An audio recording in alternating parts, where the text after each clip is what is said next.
Hello' viewers, আমি বেংগলোৰত যিটো guest হাউচত আছিলোঁ এয়া অকণমান ভিতৰখন দেখাই দিছোঁ। আমি যোনটো ৰুমত আছিলোঁ, ৰুম বুলি ক'ব নোৱাৰি, এইটো এটা 2 BHK ফ্লেটে হয়।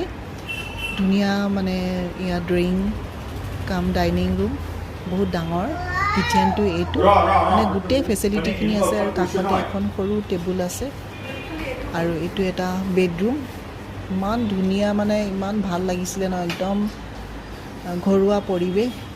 ট্ৰাই ষ্টাৰ নামৰ বিল্ডিংটোত আমি আছিলোঁ। ট্ৰাই ষ্টাৰ ইন্দিৰা নগৰৰ ৰাস্তাৰ কাষতে আছিলে। আপোনালোকক আগৰ ভিডিঅ'কেইটাত দেখাইছোঁ বাৰু। আৰু এইটো এটা বেডৰুম আৰু বাথৰুম এটাচ্ড, আৰু বাথৰুমবোৰ বহুত ধুনীয়া আৰু চাফা, বিশেষকৈ হাইজেনিক আৰু গোটেই ফেচিলিটিবোৰ আছে। আৰু ইফালে এখন বাৰাণ্ডা, ইয়াত বাহিৰত দেখাকৈ কাপোৰ মেলিব নিদিয়ে, গতিকে আমি ভিতৰত দুই এটা মেলিছিলোঁ। আৰু এয়া মোৰ মা। আৰু ইফালে আমি এখন ডাঙৰ টেবুল এখন আছিলে, এখন ধুনীয়া ড্ৰয়িং ৰুমতে। আৰু আমি খোৱাৰ ব্যৱস্থা আমি নিজেও কৰি লৈছিলোঁ, বনাই মেলি খাব পাৰি। আৰু আমি সেইদিনাখন ভাত বনাইছিলোঁ, আৰু ওচৰতে এখন ৰেষ্টুৰেণ্ট আছিলে।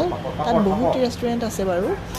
আমি কাষৰ পৰা এখন আমাৰ অসমৰে ল'ৰা এটাই দিয়া কাছাৰত থকা শিলচৰত থকা ল'ৰা এটা, এই মাছে দেখিছে ন, মাছ ভজা, মাছবোৰ মছলা দি ভাজে।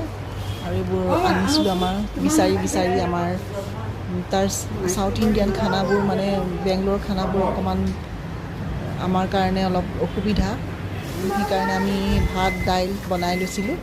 আৰু ইয়াৰ কিটচেনত চব আছে ফেচিলিটি, ভাল লাগিলে থাকি। আৰু আপোনালোকক সেই অলপ দেখুৱালোঁ, অলপ কিনি অনা বস্তু আছিলে। আৰু ঘৰৰ ভাত সাজৰ সমান একোৱেই হ'ব নোৱাৰে। আৰু আমি খাবলৈ লৈছোঁ।